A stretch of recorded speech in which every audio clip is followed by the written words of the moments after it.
చూపించాడు. Very good marketing manager అనుకున్నాను. ఇప్పుడు మాట్లాడినప్పుడు కూడా చూశాను. హాస్పిటల్లో వస్తే ఎక్కడెక్కడ కిమ్స్ హాస్పిటల్స్ ఉన్నాయో మొత్తం మ్యాప్ వేసి, ఆంధ్ర మ్యాప్ వేసి చాలా స్పష్టంగా చూపించాడు. అంతటితో ఆగలేదు. అక్కడి నుంచి మళ్ళీ ఆంధ్రప్రదేశ్లో ఎలాంటి పండుగలు చేస్తారో అవన్నీ కూడా చేశారు. అక్కడి నుంచి మీరు చూస్తే ఆ గోడలంతా కూడా మనం చిన్నప్పుడు చదువుకున్నప్పుడు జ్ఞాపకం వస్తుంది. అలాంటి పెయింటింగ్స్ వేసి ఆంధ్రప్రదేశ్లో టూరిజం స్పాట్స్ కూడా మొత్తం ఒకసారి చూపించాడు. ఒక పక్క హిస్టరీ, ఒక పక్క జాగ్రఫీ, ఇంకో పక్క మెడికల్ నాలెడ్జ్ కూడా, ఏ జబ్బు వస్తే ఏ విధంగా ఉండాలి, జాగ్రత్తలు తీసుకోవాలని కూడా బ్యూటిఫుల్గా చూపించాడు. అంటే దీన్ని బట్టి చూస్తే మనిషి పూర్తిగా ఇన్వాల్వ్ అయ్యాడు.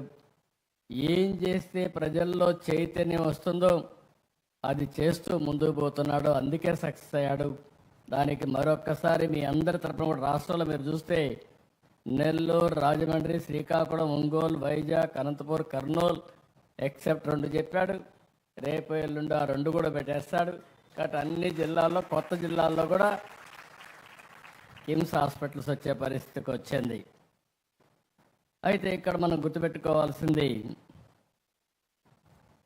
ఒక పక్క నెట్వర్క్, రెండో పక్కన మీరు చూసినప్పుడు ఒక డిసిప్లిన్.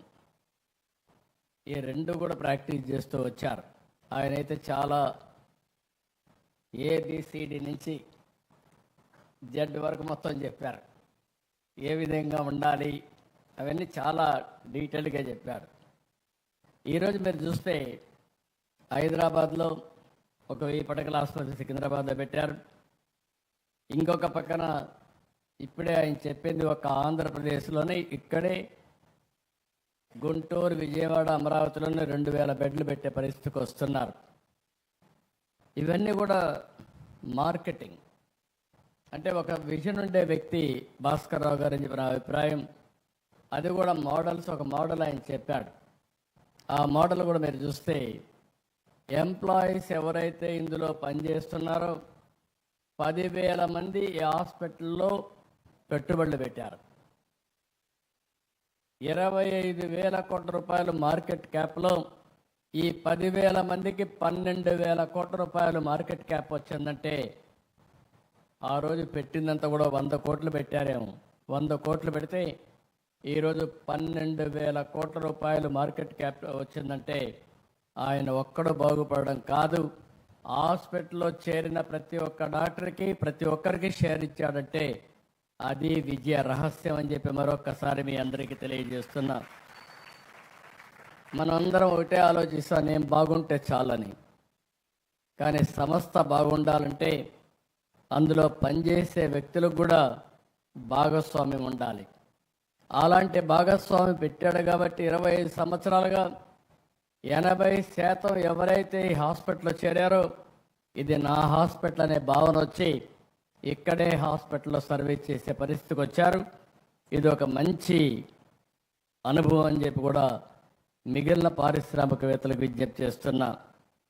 ఇంకొక పక్కన మీరు చూస్తే ఇక్కడికి వచ్చినప్పుడు సూపర్ స్పెషాలిటీస్ అన్నీ కూడా కార్డియాక్ సైన్సెస్ కానీ, ఆంకాలజీ కానీ, న్యూరో సైన్స్, గ్యాస్ట్రోఎంట్రాలజీ, ఆర్థోపెడిక్స్, అవయవ మార్పిడి, కిడ్నీ కేర్, తల్లి పిల్లల సంరక్షణ, ఒక 25 సూపర్ స్పెషాలిటీస్ పెట్టారు. ఈరోజు ఇదే కాకుండా మీరు చూస్తే లేటెస్ట్ ఇంకా ఏ టెక్నాలజీస్ ఉన్నా అవన్నీ కూడా తీసుకొచ్చి శస్త్రచికిత్స అయిన తర్వాత రోగి వేగంగా కోలుకోవడానికే డావిన్సీ రోబోటిక్ సిస్టమ్ తీసుకొచ్చాడు. మోకాలు మార్పిడి కోసం రోబోటిక్ సిస్టమ్ తీసుకొచ్చారు. మెదడు కణితలు గాయాలు శస్త్రచికిత్స కోసం గామా నైఫ్ వినియోగించే పరిస్థితికి వచ్చారు. అదనపు రేడియేషన్ ప్రమాదం లేకుండా ఉండాలని ఈఎస్డబ్ల్యూఎల్, డోర్నియర్, ఇలా అనేకమైనటువంటి మెడికల్ టెక్నాలజీస్ అని తీసుకొచ్చారు.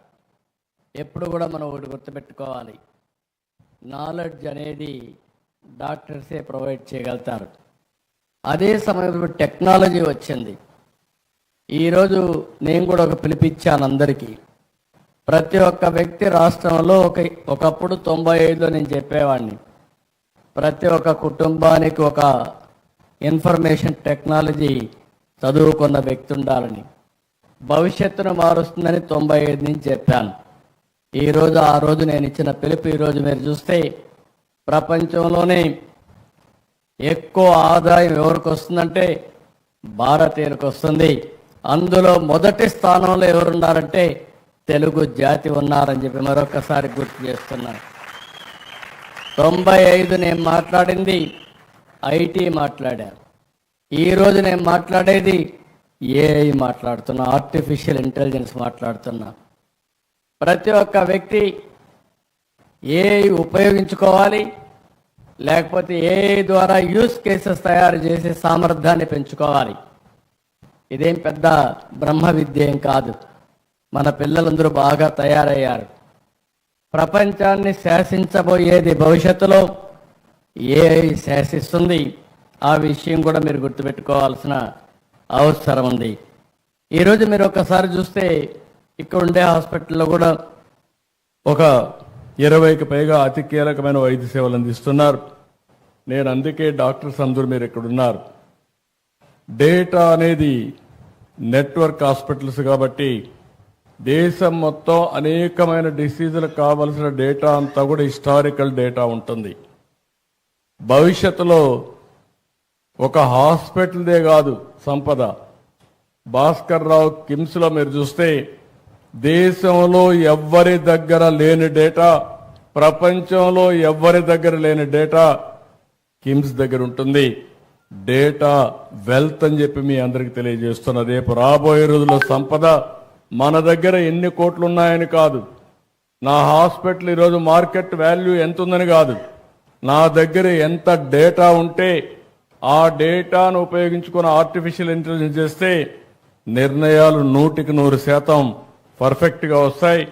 నిర్ణయాలు సరిగా ఉంటే డబ్బులు సంపాదించడం చాలా సులభం అవుతుందని చెప్పి కూడా నేను మీకు తెలియజేస్తున్నా. అతి తొందరలోనే డేటా కింగ్గా హెల్త్లో భాస్కర్ రావు తయారు కాబోతున్నాడని చెప్పి కూడా నేను మీకు తెలియజేస్తున్నా. అంటే ఒకసారి డేటా వచ్చిన తర్వాత ఇంకొక పక్కన మీరు చూస్తే రియల్ టైం డేటా అన్ని ఐఓటీలు వచ్చేసాయి, వేరబుల్స్ వచ్చేసాయి. ఈరోజు హాస్పిటల్లో డాక్టర్లు కూడా మీరు చూస్తే ఆపరేషన్ చేస్తూ ఉంటే ఏఐ ద్వారా మీకు మొత్తం గైడ్ చేసే పరిస్థితికి వచ్చింది. నువ్వు ఇక్కడ తప్పు చేస్తున్నావు, ఇది కరెక్ట్గా చేయి, ఇక్కడే ప్రేషన్ ఉంది, ఇక్కడ చేయాలని చెప్పి మిమ్మల్ని గైడ్ చేసే పరిస్థితికి వస్తూ ఉంది. దీనివల్ల ఏం జరుగుతుందని మీరు ఆలోచిస్తే ఈ డేటా, ఈ యొక్క గైడెన్స్ వల్ల మామూలు డాక్టర్ కూడా ఎక్స్ట్రాడినరీ ఆపరేషన్ చేసే పరిస్థితికి వస్తున్నాడు. అలాంటి నాలెడ్జ్ వచ్చేది మనం గుర్తుపెట్టుకోవాల్సిన అవసరం ఉంది. అందుకే నేను ఒకటే చెప్తున్నా, డెడ్లీ కాంబినేషన్ టెక్నాలజీస్ అన్నీ కూడా సౌండ్గా వచ్చాయి. ఇంకొక పక్క నాలెడ్జ్ కూడా మెచ్యూరిటీ వచ్చింది, డేటా కూడా వచ్చే పరిస్థితి వచ్చింది. రియల్ టైం అప్లికేషన్ చేయడానికి ఆర్టిఫిషియల్ ఇంటెలిజెన్స్ కానీ, మళ్ళీ ఆర్టిఫిషియల్ ఇంటెలిజెన్స్ ద్వారా మీరు ఎక్కడున్నా మీకు నాలెడ్జ్ ప్రొవైడ్ చేయడం రియల్ టైంలో జరిగే పరిస్థితి వచ్చింది. అందుకే భవిష్యత్తులో భారతీయులు నాకు ఏమాత్రం మనం లేదు, అద్భుతాలు సృష్టించబోతున్నారని మరొక్కసారి ఈ సభలో మీ అందరికీ విజ్ఞప్తి చేస్తున్నా. అయితే దీనికి కావాల్సింది మనమందరం కూడా ఆ డైరెక్షన్లో ఆలోచించాలి. ఒకప్పుడు హాస్పిటల్ లేని పరిస్థితి.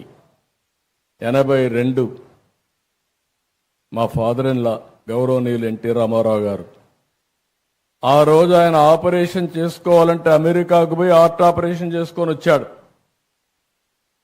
అదే మారుగా మా అత్తగారు అయినటువంటి వసతారం గారిని చూస్తే ఆవిడ క్యాన్సర్ వస్తే ఆ రోజు 2 హాస్పిటల్, ఒకటి బాంబేలో ఒక హాస్పిటల్ ఉండేది టాటా, రెండోది అడయారులో ఒకటి. ఈరోజు మీరు చూస్తా ఉంటే